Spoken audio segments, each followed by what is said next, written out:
Hello, and thank you for joining me to watch this video.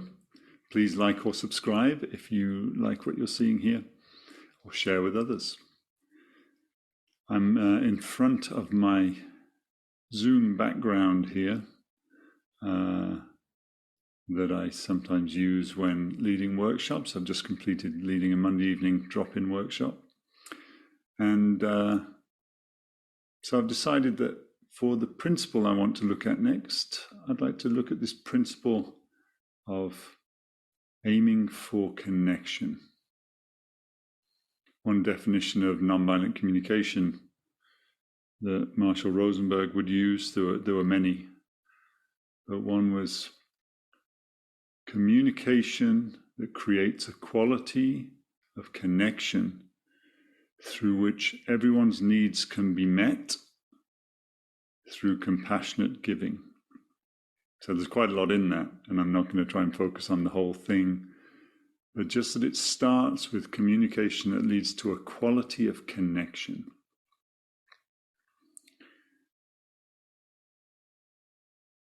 And this is one of these principles that, for me, if someone were to come to a nonviolent communication class and for whatever reason not complete the class, leave fairly early on, 20 minutes in or something,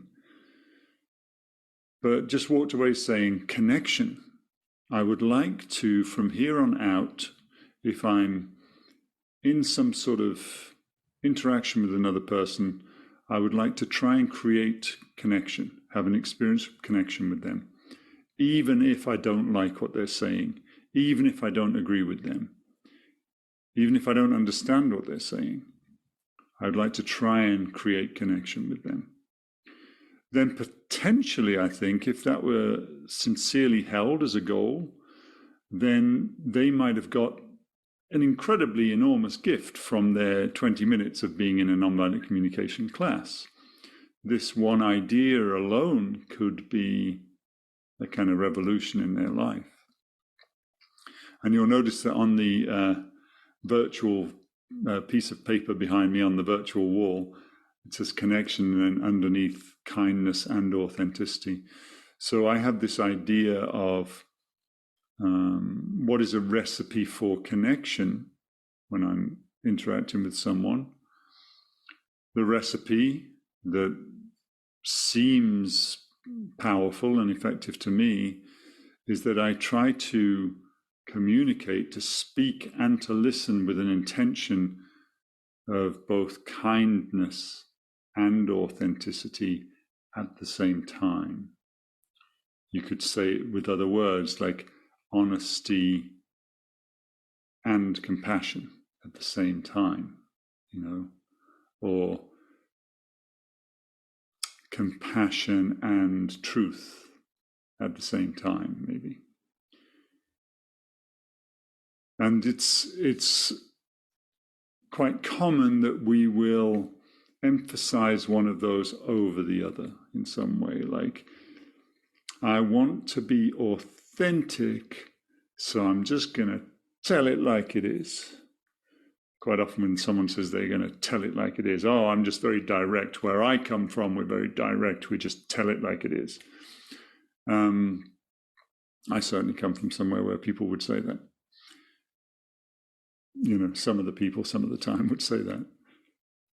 And quite often what that means is I'm going to share with you the contents of my mind in the sense of my thoughts that I'm having about you.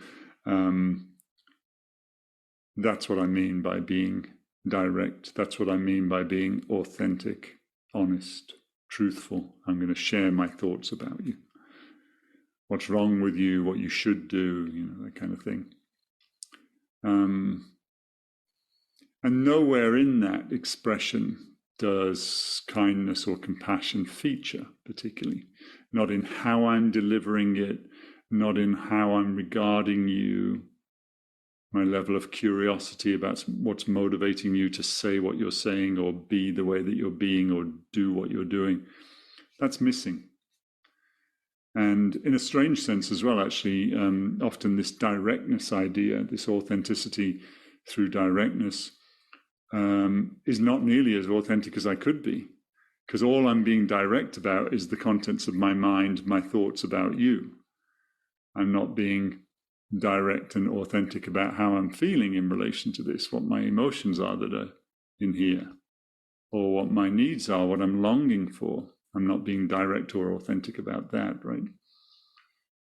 So for me, if I really pay attention to being authentic about more of my experience, more than just my thoughts about you, I might even get to the point where my thoughts about you are not the important thing for me.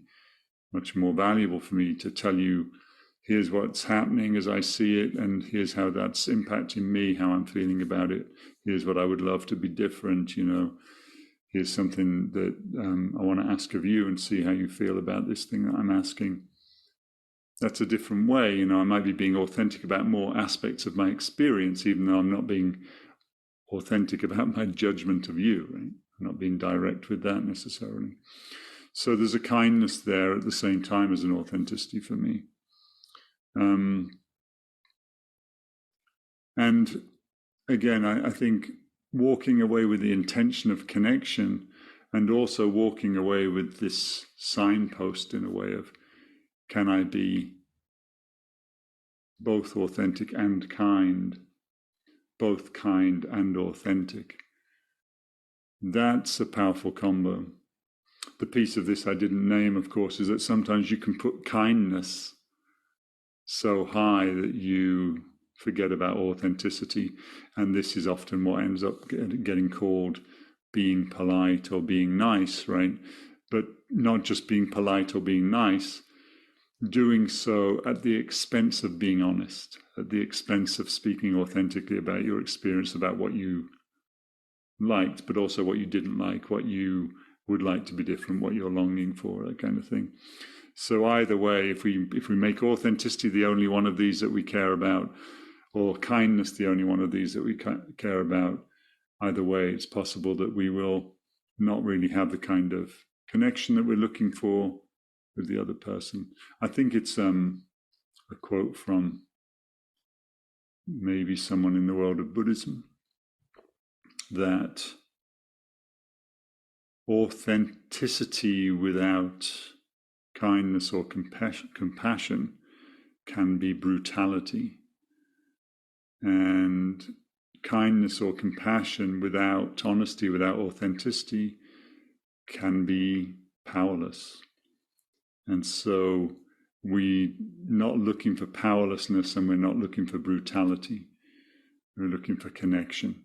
And so having both authenticity and kindness present in how we speak and how we regard others, how we listen to others, seems to be a good way of moving towards that connection from which understanding can grow, empathy can grow, and perhaps ways of resolving conflicts and understanding each other better and taking actions to meet the needs on both sides can grow.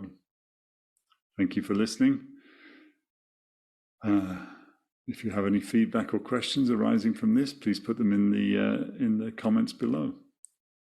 Thank you.